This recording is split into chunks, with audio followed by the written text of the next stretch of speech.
तो हेलो बच्चों, कैसे हैं? उम्मीद करता हूँ अच्छे। मेरा नाम यश कुश और आप देख रहे हैं TY क्लास। तो बच्चों, इससे पहली वीडियो में मैंने नेचर ऑफ CX बॉन्ड तक कवर कर लिया था। आज से हम शुरू करेंगे कि प्रिपरेशन ऑफ हेलो एल्केन्स आप किस किस तरीके से कर सकते हो। तो देखो, आपके पास क्या दे रखा है। फ्रॉम अल्कोहल, सबसे पहले हमें अल्कोहल से हेलो एल्केन बनाना है। तो देखो, सबसे पहले जो हम करते हैं ना, इसकी रिएक्शन करवाओ concentrated HCl plus anhydrous ZnCl2 से। ठीक है, concentrated HCl plus anhydrous ZnCl2 से तो RCl बनता है। इसमें इस जो ये कंपाउंड है बहुत फेमस होता है, इसको हम बोलते हैं लूकस रिएजेंट। देखो, ये एक टेस्ट की तरह यूज होता है, जिसके नीचे आपको दिख रहा होगा लूकस टेस्ट, ये भी हमें पढ़ना है। तो ये क्या होता है, एक टेस्ट की तरह यूज होता है, concentrated HCl plus anhydrous ZnCl2। इसकी रिएक्शन जब हम करवाते हैं तो हमें RCl मिलता है, या आप इसकी रिएक्शन PCl5 से करवा सकते हो। इनकी मैं शॉर्ट ट्रिक दे दूंगा PCl5 की आपको। PCl3 बोलूँ या मैं बोलूँ PX3 से करवा सकते हो, और अगर X बदलेगा तो वहाँ आपको पता है Cl भी बदल जाएगा। या आप इसकी रिएक्शन SOCl2 थायोनिल क्लोराइड से करवा सकते हो। अब ये बहुत इम्पोर्टेंट रिएक्शन है, ये बेस्ट मेथड होगा इसको बनाने का। रीज़न भी जानेंगे आगे क्यों। इसके बाद अगर मैं इसकी RBR बनाना चाहूँ तो इसकी रिएक्शन NaBr प्लस H2SO4 से करवा सकता हूँ। एक तरीका और है जो कि होता है फॉस्फोरस ओवर X2, और ये रेड फॉस्फोरस होता है। ठीक है, और इसको हम तो जब रेड फॉस्फोरस से करवाते हैं, जहाँ पे X2 जो होता है ना हमारा, वो Br2 और I2 होता है, तो यहाँ से भी हमें RBR या RX मिल जाता है। तो ये 3 4 5 तरीके हो गए, इसको तो आप छोड़ सकते हैं। वैसे ये भी इम्पोर्टेंट है, red phosphorus over X2, red phosphorus over I2 से हम आइडो, मतलब जो भी हमारा एल्काइल ग्रुप है वो बना लेते हैं। अब देखो, अब बात करते हैं लूकस टेस्ट की। पहले मेथड पे आते हैं। अब लूकस टेस्ट क्या होता है, देखो सुनो। सबसे पहला ही मेथड है, तो हम बात करेंगे कि ROH की रिएक्शन। जब मैं देखो, NCERT में क्या लिखा होता है ना, HCl ओवर ZnCl2 डायरेक्ट लिख के दे देगा आपको, RCl बना के दे देगा। हम बताते हैं कि कंसनट्रेटेड था HCl या फिर डाइल्यूट था, ये भी इम्पोर्टेंट होता है। तो NCERT में भी ये रिएक्शन है, पर वो एनहाइड्रस और ये सब मिस कर जाते हैं। ठीक है, उनके भी अपने रीज़न है, पर अच्छा लगता है अगर आप कंसनट्रेटेड HCl लिखो, एनहाइड्रस ZnCl2 लिखो, और NCERT मानो तो बेशक मत भी लिखो।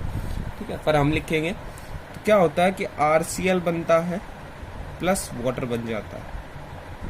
अब ये जो RCl होता है, ये वाइट PPT होती है, मतलब इसकी वाइट PPT आपको नजर आती है। देखो, टेस्ट कब हम देख सकते हैं? टेस्ट सिर्फ हम जब देख सकते हैं जब हमें कोई चीज़ ऑब्जर्व हो रही है। अब कुछ ऑब्जर्व ही नहीं हो रहा, तो आप टेस्ट कैसे बताओगे उस चीज़ को? तो लूकस टेस्ट इसलिए टेस्ट है क्योंकि इसमें हमें वाइट PPT ऑब्जर्व होती है। ठीक है, और ये कहाँ किस लिए यूज होता है, तो डिस्टिंग्विश बिटवीन, ये हमें डिस्टिंग्विश करवा देता है 1 डिग्री 2 डिग्री या 3 डिग्री अल्कोहल में, ये हमें डिस्टिंग्विश करने में मदद करता है। ठीक है, इसलिए ये इतनी ज़्यादा इम्पोर्टेंट रिएक्शन हो जाती है। तो चलो इसकी पहले मैकेनिज्म देखते हैं। तो देखो, इसकी मैकेनिज्म क्या होती है। मान लो मेरे को दे दिया ROH, तो एक बात बताओ, O के पास होंगे लोन पेयर, तो सबसे पहले कौन आएगा? ZnCl2 आएगा, एनहाइड्रस ZnCl2 आया। अब जिंक के साथ लगा है दो बहुत ज़्यादा इलेक्ट्रोनेगेटिव एटम, जो कि Cl2। तो अब उसको उस पर आ रहा होगा थोड़ा थोड़ा पॉजिटिव चार्ज, तो उसको क्या चाहिए? उसको चाहिए इलेक्ट्रॉन। तो OH ने क्या किया, ऑक्सीजन ने अपने लोन पेयर इसको दिया पहले स्टेप में। क्या बनेगा? ROH ZnCl2, और इस पे आ गया माइनस चार्ज, क्योंकि इसने इसको इलेक्ट्रॉन दे दिए ऑक्सीजन ने। और इस पे आएगा पॉजिटिव चार्ज, क्योंकि उसने अपने वैलेंस शेल के इलेक्ट्रॉन्स को दे दिए। देखो, इसने इलेक्ट्रॉन दिए, इसलिए इसके पास आ गया प्लस चार्ज, इसको मिले तो इसके पास आ गया नेगेटिव चार्ज। बस इतना से याद रखो। अब क्या होगा, देखो, अब ऑक्सीजन क्या है? मोस्ट, मतलब one of the most electronegative atom. और उसके ऊपर पॉजिटिव चार्ज जो कि बहुत अनस्टेबल है। एक बात बताओ, O प्लस या O में से, ऑक्सीजन में से कौन ज़्यादा इलेक्ट्रोनेगेटिव है? O plus. भाई उस एक तो पहले ही इलेक्ट्रोनेगेटिव एटम, ऊपर से प्लस चार्ज, तो उसको तो और भूख है ना इलेक्ट्रॉन की, तो उसके पास और भूख है, तो वो क्या करेगा? और इलेक्ट्रॉन लेना चाहेगा। ठीक है, तो अब वो क्या करेगा? या तो R से इलेक्ट्रॉन छीनेगा या H से छीनेगा। तो अब किससे छीनेगा? वो क्या करेगा? R से इलेक्ट्रॉन छीनेगा। देखो, छीन वो H से भी सकता था, ये कोई साइंस नहीं है। मतलब एक बात बताओ, वो छीन तो H से भी सकता था भाई, उसने R से छीने तो वो H से भी छीन सकता था। आपके मन में ये सवाल आ रहा होगा, तो देखो इसका सिंपल सा मैं एक जवाब देता हूँ। जो हमारी रिएक्शन है, ठीक है, वो पहले होती है, मैकेनिज्म बाद में सोचा जाता है। सिंपल सी बात, रिएक्शन पहले हो जाती है, हमें पता चल जाता है ये मिला, और फिर उसकी मैकेनिज्म सोची जाती है। मतलब ये एक मनगढ़ंत कहानी, हमें नहीं पता ऐसा हुआ था कि नहीं हुआ था। हम तो सिर्फ जो हमने सोचा कि ऐसा हुआ होगा मान लिया हमने। क्योंकि आप बहुत सारे रिएक्शन में देखोगे, आप देखोगे कि R से ना तोड़ के वो H से बॉन्ड तोड़ रहा है। भाई हमने पहले, हमें प्रोडक्ट कहाँ से मिल सकता है, हमने ये सोचा। बस यही बात थी जो मैं कहना चाहता हूँ। तो इसने किससे बॉन्ड तोड़ा? R से। तो यहाँ क्या बना? देखो, carbocation R plus carbocation. R plus जो स्पीशी होती है ना, ये हमारे कार्बोकटायन स्पीशी होती है, मतलब कार्बोकटायन होता है। कार्बोकटायन मतलब ये कार्बन के ऊपर पॉजिटिव चार्ज, ठीक है, कार्बन के ऊपर पॉजिटिव चार्ज, तो ये हो गया कार्बोकटायन। तो ऐसे ही R माइनस होगा कार्बोनायन, ठीक है, वो ज़्यादा मतलब मेन बात नहीं। कार्बोकटायन बनता है इसमें, जहाँ पे कार्बोकटायन इंटरमीडिएट होता है, ठीक है। अब ये बोर्ड से बाहर जा रहा हूँ, मैं बता रहा हूँ, तो ये कंपटीशन के लिए वहाँ रीअरेंजमेंट पॉसिबल होती है, ठीक है। कभी ज़रूरत पड़ेगी बोर्ड के लिए तो इसको बता देंगे, वरना बोर्ड में तो ये नहीं पूछेगा। रीअरेंजमेंट अकर्स, ठीक है। अगर मान लो आपके पास, देखो कार्बोकटायन की स्टेबिलिटी का ऑर्डर होता है 3 डिग्री सबसे ज़्यादा स्टेबल, फिर 2 डिग्री, फिर 1 डिग्री। अब 2 डिग्री, 1 डिग्री, 3 डिग्री, ये सर देखते कैसे हैं, इसकी बात कर लेते हैं। देखो मान लो ये ग्रुप है CH3 प्लस, ये चलो आपको ज़्यादा आसान लगेगा, मैं यहाँ पे CH3 भी लगा देता हूँ। एक बात बताओ, ये किस कार्बन पॉजिटिव चार्ज है, कितने कार्बन से अटैच्ड है? एक कार्बन से, ठीक है। और अभी मैंने बताया था कार्बन के पास कौन सा इफेक्ट होता है, माइनस आई, तो ये इसको इलेक्ट्रॉन देगा, इलेक्ट्रॉन धकेलेगा इसकी तरफ, तो ये थोड़ा सा स्टेबल होगा, ठीक है। ऐसे अगर मैं और किसी कंपाउंड में बताऊँ, सॉरी इसके पास प्लस आई इफेक्ट होगा, प्लस आई इफेक्ट होगा, तो क्या करेगा, एक मिनट, माइनस आई ही होगा एक्चुअली। तो माइनस आई इफेक्ट होगा, तो वो उसको इलेक्ट्रॉन धकेलेगा उसकी तरफ। फिर अगर इसमें अगर मैं देखूँ, अगर मैं ऐसे बॉन्डिंग करता जाऊँ, तो ये जितना माइनस आई ज़्यादा बढ़ेगा उतना ज़्यादा कंपाउंड स्टेबल होगा, जितने इसको इलेक्ट्रॉन मिलते जाएंगे तो वो स्टेबल होता है, इसलिए इसकी थोड़ी ऐसी ही होती है। तो ये बोर्ड के अनुसार मतलब ज़्यादा इम्पोर्टेंट नहीं है, अब चाहें तो छोड़ दो इसको, ठीक है। तो कार्बोकटायन इंटरमीडिएट बनता है, ठीक है, इतनी बात याद रखना, ठीक है।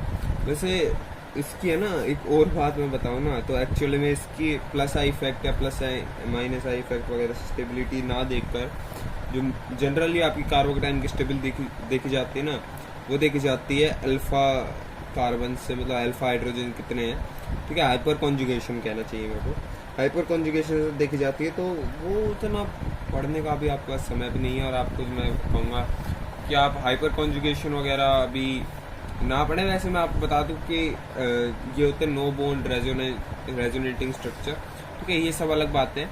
तो इस पर छोड़ के हम मैकेनिज्म पे फिर से आते हैं। यहाँ कार्बोकटायन इंटरमीडिएट बना, प्लस क्या बन रहा है आपके पास, ZnCl2, और इसने इलेक्ट्रॉन वापस ले लिए, तो इसके ऊपर तो माइनस है और ये है OH।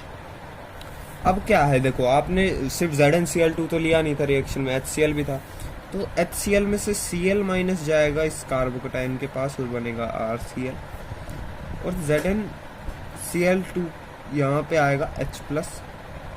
अब क्या होगा, देखो ये जो इलेक्ट्रॉन, देखो इसका और जिंक का बॉन्ड है, देखो रिप्रेजेंट कर रहे हैं, अच्छे समझ में आया, ये बॉन्ड है।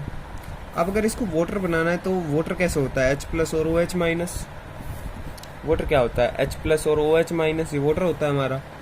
ठीक है, वाटर को हम ऐसे तोड़ सकते हैं। तो क्या होगा, H+ और OH-, तो यहाँ तो OH के लिए क्या करेगा, ये इसके बॉन्ड तोड़ेगा और H+ के साथ जाएगा और H2 बनाएगा। अब ऐसा क्यों हुआ, क्योंकि H2 हमारा एक गुड लिविंग ग्रुप होता है, अच्छा लिविंग ग्रुप होता है, तो वो आसानी से निकल जाता है। तो वो निकला और वापस हमें ZnCl2 मिल गया। देखो कैटलिस्ट का काम होता है कि रिएक्शन ख़त्म हो जाने के बाद वो एज इट इज़ हमें मिल गया ZnCl2 वापस। आपको ZnCl2 वापस चाहिए था एज इट इज़।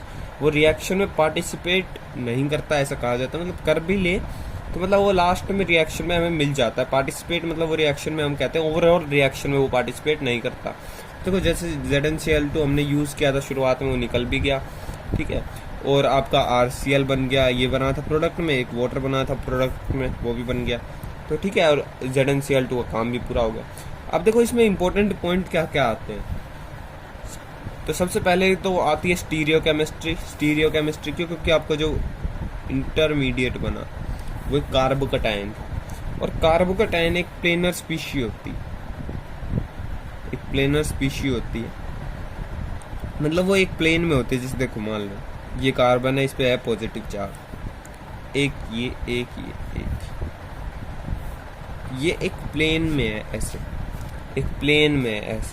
मतलब ये आपके यही कार्बन है, ये आपका मतलब बिल्कुल एक प्लेन में होती है ये स्पीशी, ये एक ही प्लेन में ऐसे होती है। तो ये प्लेन स्पीशी होती है, इसका कारण होता है इसकी हाइब्रिडाइजेशन। देखो 3 सिग्मा बॉन्ड आपको दिख रहे हैं और लोन पेयर है नहीं, तो ये sp2 हाइब्रिडाइज्ड होता है, जिसकी जो मतलब अगर स्ट्रक्चर देखो तो होती है ट्रायंगुलर प्लेनर। तो ट्रायंगुलर प्लेनर इसका स्ट्रक्चर हो गया। ठीक है, तो ये एक प्लेनर स्पीशी होती है। तो अब इसकी स्टीरियो केमिस्ट्री मतलब देखो ये इसका p ऑर्बिटल होता है ऐसे। ठीक है, तो इसका p ऑर्बिटल परपेंडिकुलर है बिल्कुल आपके प्लेन के। तो क्या होगा, आने वाला जो न्यूक्लियोफाइल है, देखो न्यूक्लियोफाइल क्या है, Cn- सब न्यूक्लियोफाइल और इलेक्ट्रोफाइल क्या होता है। इलेक्ट्रोफाइल होता है, इलेक्ट्रो मतलब नेगेटिव चार्ज, फाइल मतलब लव, जिस मतलब ऐसी चीज को मतलब इलेक्ट्रोफाइल वो एटम जो कि नेगेटिव चार्ज से प्यार करता हो, मतलब उसके नेगेटिव चार्ज पसंद हो, उसको इलेक्ट्रोफाइल बोलते हैं। और न्यूक्लियोफाइल जिसको Nu- से दिखाते हैं, न्यूक्लियोफाइल क्या होता है, न्यूक्लियो मतलब न्यूक्लियस, और न्यूक्लियस पे कौन सा चार्ज है, पॉजिटिव, फाइल मतलब लव या लवर।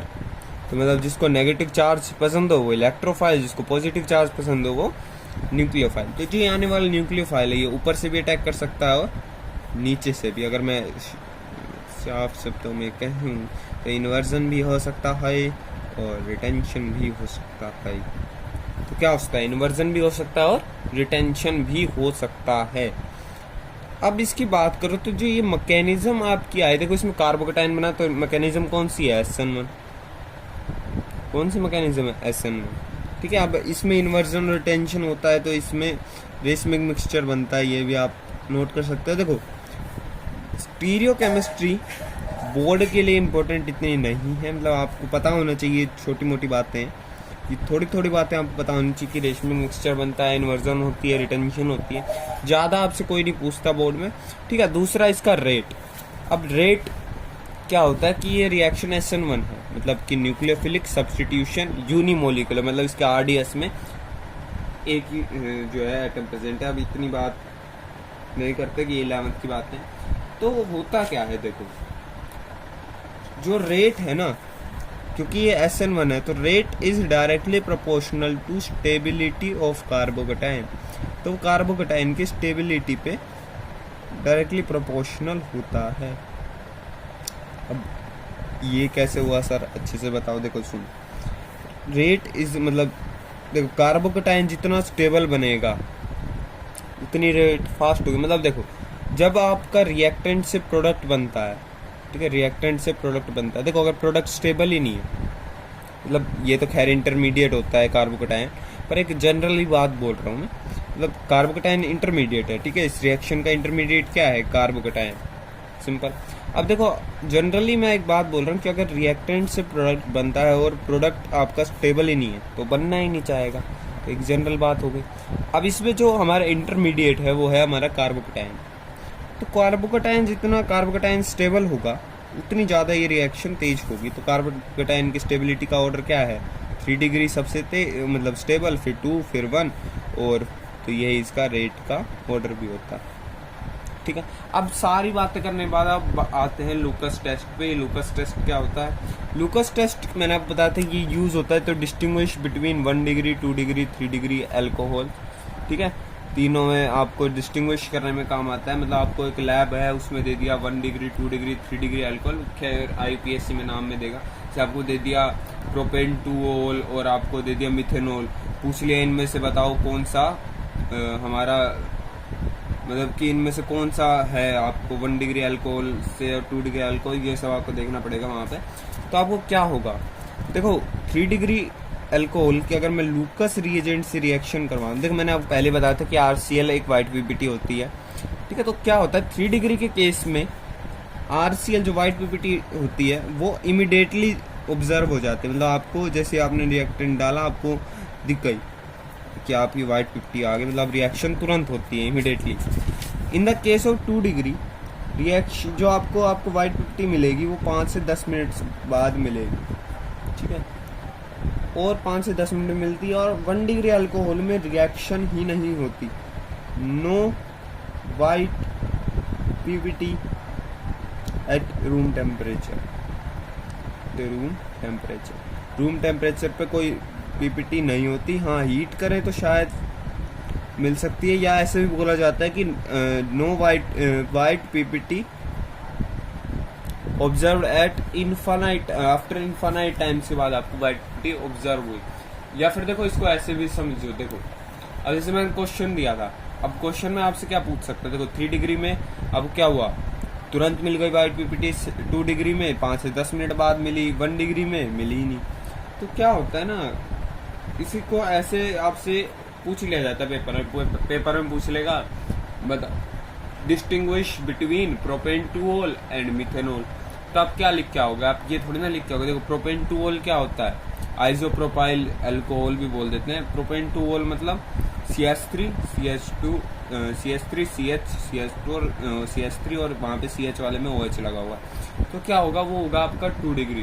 तो 2 डिग्री अब आप ये थोड़ा ना लिख के आओगे it gives positive Lucas test it, और फिर आप 1 डिग्री में होगा मिथेनॉल, तो उसमें ये थोड़ी ना लिख के आओगे कि it does not give Lucas test ना, आपको वहाँ स्टेटमेंट में लिखना पड़ेगा on adding concentrated HCl in the presence of anhydrous ZnCl2 in case of propane-2-ol white PPT observed at after 5 to 10 minutes। ऐसे मतलब आपको पूरे स्टेटमेंट में लिखना होगा।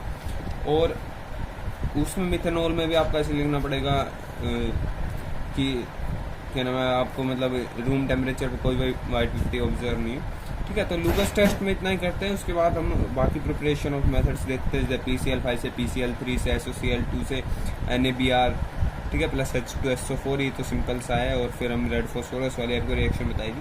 ठीक है, तो बाकी हम नेक्स्ट वीडियो में करते हैं।